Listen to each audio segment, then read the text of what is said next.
जहां तक नजर जा रही है, आंदोलनकारी किसान ही किसान नजर आ रहे हैं।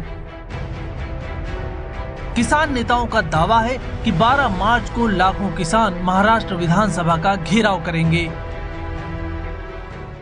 देवेंद्र फडणवीस सरकार ने किसानों की पूरी कर्जा माफी करने की घोषणा की थी। उसके चलते वो पूरा कर्जा माफ कर रहे, इसके चलते हमने वो स्ट्राइक रोकी थी। लेकिन बाद में जिस प्रकार की अटी और शर्तें उन्होंने ये सब कर्जा माफी के लिए रखी, तो उन शर्तों के चलते किसानों को कर्जा माफी नहीं मिली। एक प्रकार की धोखाधड़ी का सामना किसानों को करना पड़ा। किसानों की मुख्य मांग तो कर्ज माफी ही है, लेकिन इसके अलावा कुछ और मांगों को लेकर ये लोग महाराष्ट्र सरकार के साथ आर पार की लड़ाई करने पहुंच रहे हैं। इनकी प्रमुख मांगों में किसानों को फसल का 1.5 गुना भाव मिले, स्वामीनाथन आयोग की सिफारिशें लागू हों, कपास के कीड़े से हुए नुकसान और ओले गिरने से हुए नुकसान के चलते किसानों की हर एकड़ फसल पर 40,000 का मुआवजा दिया जाए, किसानों का बिजली का बिल माफ किया जाए।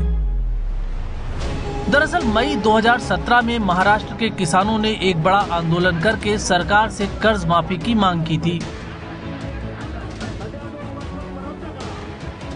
आंदोलन के दबाव में आकर सरकार ने 5 एकड़ से कम जमीन वाले किसानों का सारा पुराना कर्ज माफ करने का निर्णय लिया और नया कर्ज भी तुरंत देने का निर्णय लिया, जिसका स्वागत किसान नेताओं ने भी किया था। लेकिन किसानों का आरोप है कि सरकार ने 34,000 करोड़ का कर्ज माफ करने की घोषणा की थी, लेकिन वास्तव में पिछले 7 महीनों में केवल 13,700 करोड़ का ही कर्ज माफ किया गया। वहीं महाराष्ट्र के किसानों पर कुल 1,12,000 करोड़ का कर्ज है, जिसे सरकार कभी माफ नहीं कर सकेगी।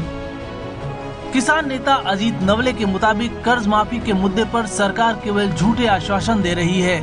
मुख्यमंत्री देवेंद्र फडणवीस ने आश्वासन दिया था कि 90 लाख किसानों का कर्ज माफ किया जाएगा, लेकिन वास्तव में अब तक केवल 34 लाख किसानों के कर्ज माफी के नाम पर 25,000 रुपए किसानों को कर्ज देकर कर्ज माफ करने का ढिंढोरा पीटा जा रहा है। उनको प्रोत्साहन योजना के अंतर्गत 25,000 रुपए का कुछ अनुदान दिया और उनको वो कर्जा माफी के बतौर पेश कर रहे हैं। तो धोखाधड़ी करके किसानों के साथ एक प्रकार का विश्वासघात किया गया है और इसलिए एक गुस्सा लोगों के बीच है। किसानों के इस मार्च को वामपंथी दलों का समर्थन पहले से मिल चुका है और ऐसा माना जा रहा है कि किसानों के मुद्दे पर फडणवीस सरकार को घेर रही कांग्रेस और एनसीपी भी इसमें किसानों का साथ दे सकती है। ऐसे में किसानों का इतना बड़ा ये आंदोलन फडणवीस सरकार के लिए बड़ी मुश्किल जरूर खड़ी करेगा। देखना होगा कि ये किसान मोर्चा, किसानों के साथ चलने वाले ये सभी लोग क्या अपनी मांगे, किसानों की मांगे सरकार से मंगवा सकते हैं और क्या सरकार इनके इस दबाव के आगे झुकती है। कैमरामैन अनिल सनगरे के साथ गणेश ठाकुर, एबीपी न्यूज, नासिक।